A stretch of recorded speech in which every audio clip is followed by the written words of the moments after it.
Pinky tutorials की इस video में आपका हार्दिक स्वागत है। जैसा कि थंबनेल में आप देख रहे हैं, लघुत्तम समापवर्ती एवं महत्तम समापवर्तक चैप्टर का ये दूसरा वीडियो है। इस वीडियो को शुरू करने से पहले जानकारी, पॉलिटेक्निक प्रवेश परीक्षा की तैयारी के लिए 3 महत्वपूर्ण चीज़ें: syllabus, previous year question paper and practice more and more. तो इन सब के लिए हमारे यूट्यूब चैनल पे वीडियोज अवेलेबल है, जिसका आप फ़ायदा उठा सकते हैं। प्रीवियस ईयर के क्वेश्चन में आप अदर स्टेट, अगर बिहार पॉलिटेक्निक का एग्ज़ाम देने वाले हैं तो आप अदर स्टेट के पॉलिटेक्निक प्रवेश परीक्षा में जो पूछे गए हैं वो भी उतना ही इम्पोर्टेंट है जितना कि बिहार पॉलिटेक्निक का प्रीवियस ईयर क्वेश्चन।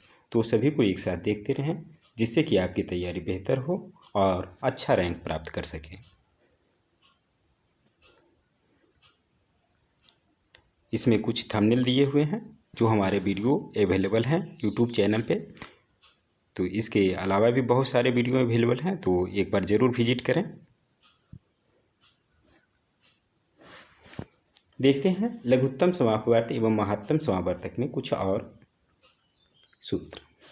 लघुत्तम समापवर्तक को हिंदी में लस और महत्तम समापवर्तक को मस कहा जाता है, लेकिन दोनों में अंतर है। मस मतलब महत्तम समापवर्तक, लस लघुत्तम समापवर्तक की बात करते हैं। जैसा कि पिछले वीडियो में हम लोगों ने देखे, अगर इंग्लिश में शॉर्ट फॉर्म की बात करें तो इसे कहा जाता है LCM और मस को HCF कहा जाता है। देखिए, M से मल्टीपल, F से फैक्टर। क्या होता है महत्तम समापवर्तक? अगर कोई नंबर है तो नंबर के बराबर होगा या उससे छोटा होगा, और प्लस नंबर के बराबर होगा या उससे बड़ा होगा। एक उदाहरण के तौर पे समझते हैं, जैसे कि 8 का महत्तम समापवर्तक,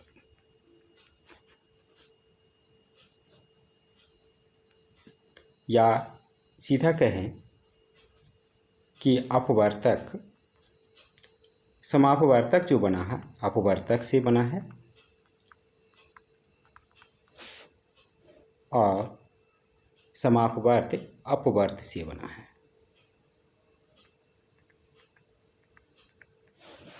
तो 8 का जो अपवर्तक होगा 8 के बराबर हो गया, उससे छोटा कौन कौन हो सकता है? जिसे जिसे कटे, 1 2 से कटेगा, 4 से कटेगा और 8 से कटेगा। जहाँ तक इसका अपवर्त की बात करें तो इसका गुणज होगा जितने भी 8 16 24 इत्यादि अनंत तक।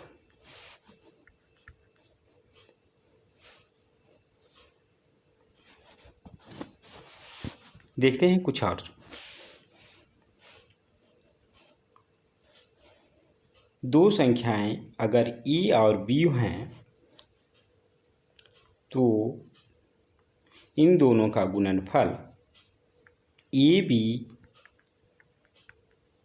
के LCM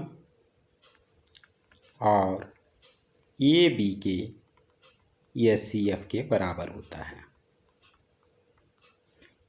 AB के HCF के गुणनफल के बराबर होता है।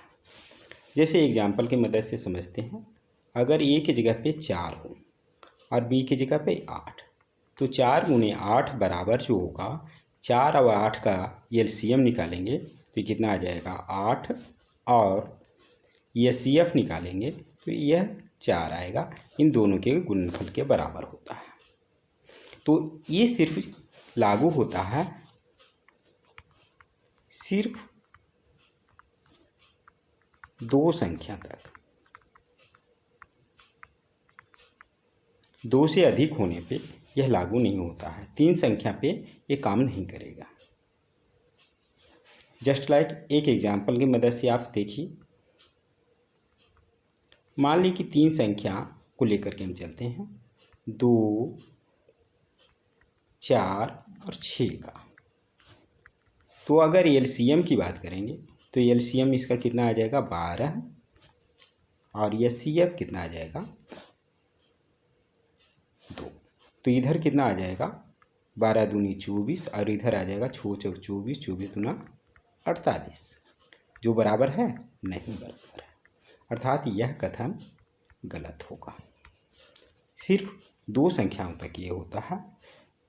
तो देखते हैं इस सूत्र पर आधारित कुछ प्रश्न जो कि पॉलिटेक्निक एंट्रेंस एग्जाम में पूछे गए।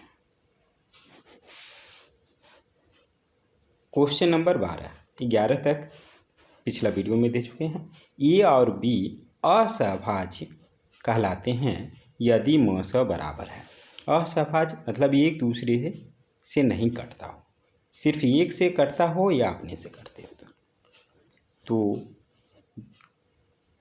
इसका म स जो होगा 1 के बराबर होगा, क्योंकि अगर गुणनखंड निकालिएगा 1 से कटेगा या अपने से कटेगा। बी भी जो होगा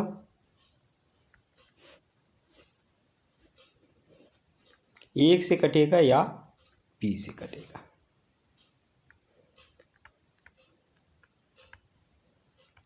तो इसका म स क्या हो जाएगा, महत्तम समास जो मिलता है वह 1 ही मिलेगा, अर्थात असहभाज्य जब रहेंगे तो उनका म स 1 होता है। ऑप्शन बी इसका सही आंसर होगा।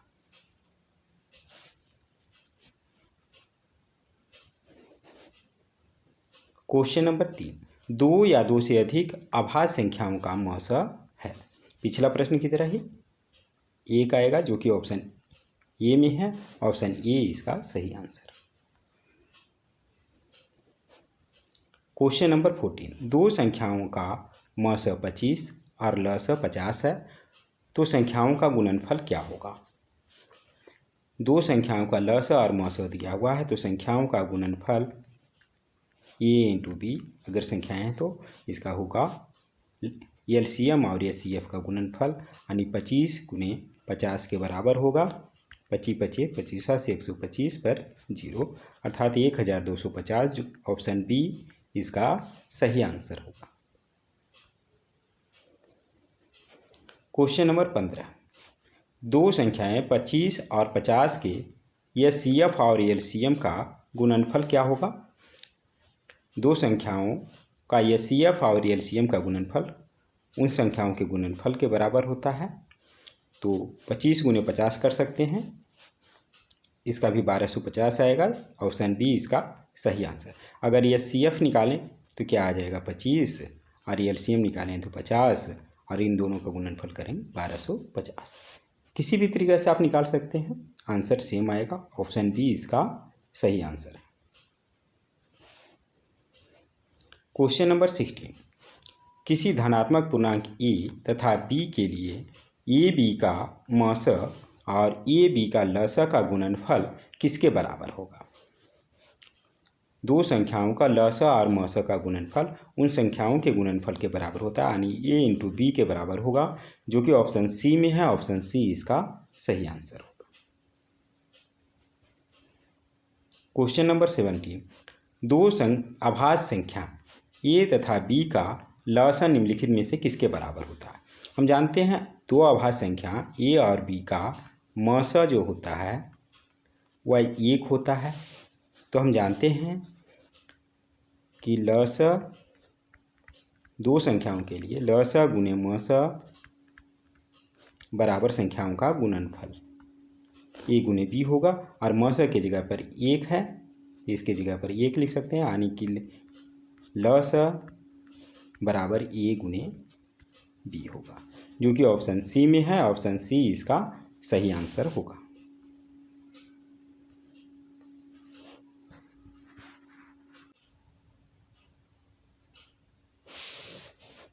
क्वेश्चन नंबर 18, 2 अभाज्य संख्या ए तथा बी का म स निम्नलिखित में से किसके बराबर होगा। अभाज्य संख्याएं ए और बी है, तो अभाज्य संख्याओं का म स हमेशा 1 होता है। ऑप्शन डी में है। ऑप्शन डी इसका सही आंसर होगा।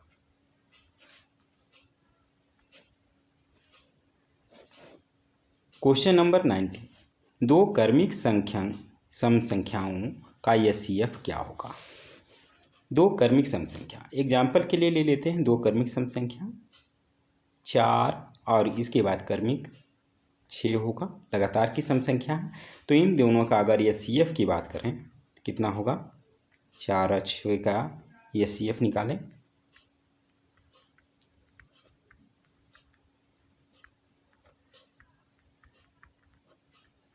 तो दो क्रमिक सम संख्याओं का एचसीएफ 2 होता है, जो कि ऑप्शन बी में है। ऑप्शन बी इसका सही आंसर होगा। क्वेश्चन नंबर 20, यदि ए तथा 18 का एलसीएम 36 है तथा ए और 18 का महत्तम समापवर्तक यानी एचसीएफ 2 है, तो ए बराबर क्या होगा। हम जानते हैं संख्याओं का गुणनफल ए गुने 18 बराबर होगा एलसीएम 36 और गुने इसका एचसीएफ 2 की। तो 18 को दूसरी तरफ ले जाएं तो दूसरी तरफ डिवाइड हो जाएगा, अर्थात ए का मान 2 दूनी 4 आएगा, जो कि ऑप्शन सी में है। ऑप्शन सी इसका सही आंसर होगा। क्वेश्चन नंबर 21, यदि 26 और 169 का महत्तम समापवर्तक एचसीएफ 13 है, तो 26 और 169 का एलसीएम क्या होगा। हम जानते हैं दो संख्याओं का एलसीएम इंटू एचसीएफ बराबर दोनों संख्याओं का गुणनफल के बराबर होगा, अर्थात यहाँ पर 26 गुने 169 होगा। कह रहा है एचसीएफ के जगह पे दिया हुआ है 13, तो एलसीएम बराबर आ जाएगा। 13 को दूसरी तरफ लेके चले जाएं तो डिवाइड हो जाएगा, गुना कर दें आ जाएगा 338, जो कि ऑप्शन सी में है। ऑप्शन सी इसका सही आंसर होगा। क्वेश्चन नंबर 22, यदि ए बराबर इतना, बी बराबर इतना, सी बराबर इतना, तो ए बी सी का एलसीएम यदि 2⁻³ 3 स्क्वायर इंटू 5 हो तो एन का मान क्या होगा। अब देखिए एलसीएम में क्या होता है, अभाज्य का महत्तम घात लिया जाता है। तो 2⁻³ लिया गया, 3 पर स्क्वायर लिया गया, यहाँ पर 1 है, यहाँ पर भी 1 है, तो यहाँ पर हो जाना चाहिए एन की जगह पे यहाँ पे 2 होना चाहिए। यही कह रहा है कि एन की जगह पे क्या आएगा, 2 आएगा, जो कि ऑप्शन बी में है। ऑप्शन बी इसका सही आंसर होगा।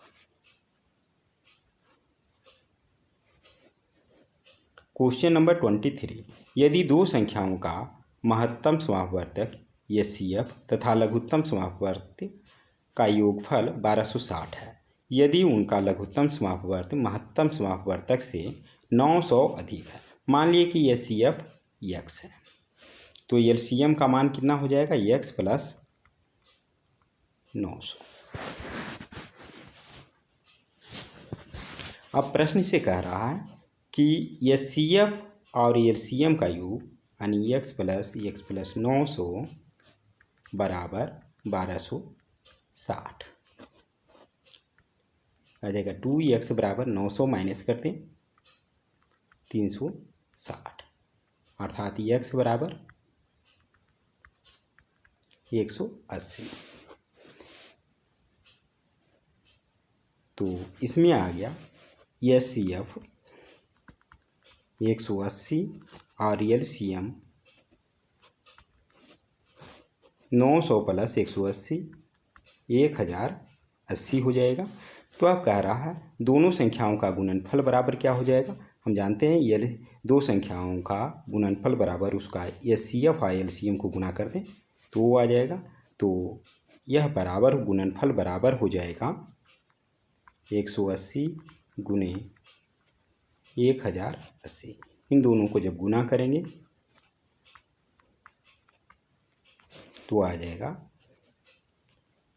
1,94,400, जो कि ऑप्शन बी में है। ऑप्शन बी इसका सही आंसर होगा। क्वेश्चन नंबर 24, यदि दो संख्याओं का एचसीएफ 15 और एलसीएम 90 हो तो संख्याओं का गुणनफल क्या होगा। 15 × 90 कर दें, 15 × 35 से 135 पर 0 अर्थात 1350, जो कि ऑप्शन सी में है। ऑप्शन सी इसका सही आंसर होगा।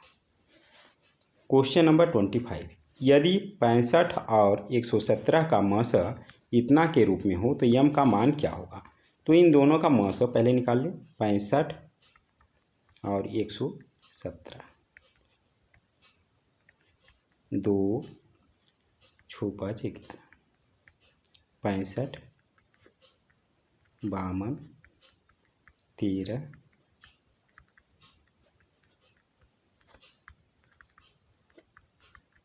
अर्थात इन दोनों का मस 13 है, जिसे लिखा गया है 65m - 117 बराबर 13।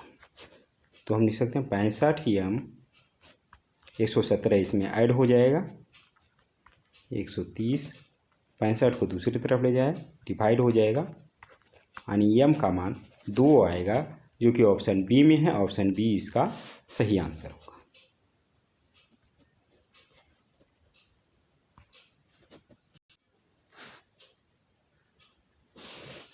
क्वेश्चन नंबर 26, 2, 10 और 20 के लस और मस का अनुपात है।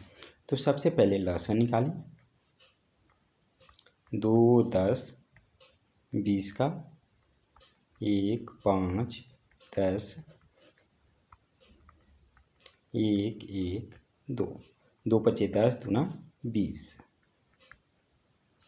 एलसीएम इसका 20 आ गया। और मस की बात करें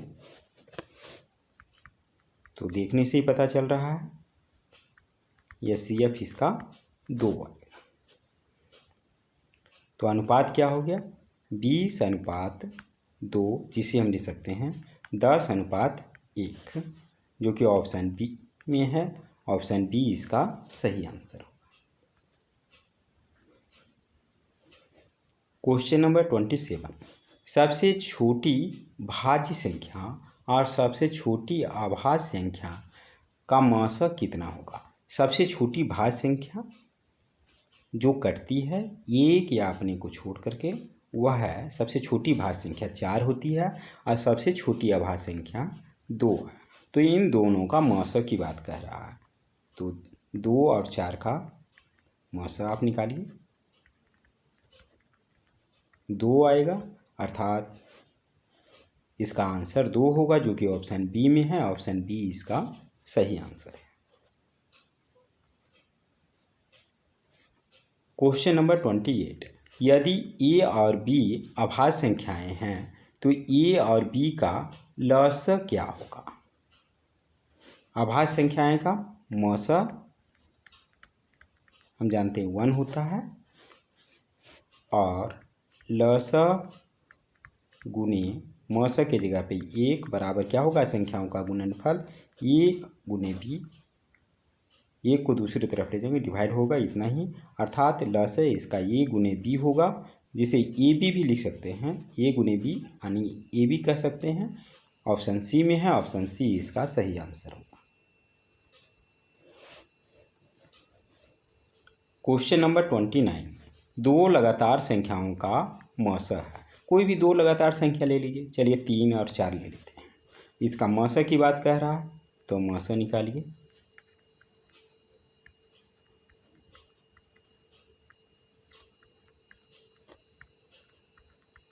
कितना आया मस 1। 2 लगातार संख्याओं का मस 1 होता है, ऑप्शन बी में है। ऑप्शन बी इसका सही आंसर होगा। क्वेश्चन नंबर 30, 2 संख्याओं का गुणनफल 8670 और उनका मस 17 है, तो उनका लस क्या होगा। हम सूत्र जानते हैं, लस गुने मस, मस की जगह पे 17 बराबर संख्याओं का गुणनफल 8670, इसलिए लस बराबर 8670/17 काट दीजिए। 17×5 = 85, 510, जो कि ऑप्शन डी में है। ऑप्शन डी इसका सही आंसर होगा। इस वीडियो में बस इतना ही। कुछ और कंसेप्ट और क्वेश्चन के साथ जल्द ही मिलते हैं अगले वीडियो में। तब तक के लिए धन्यवाद।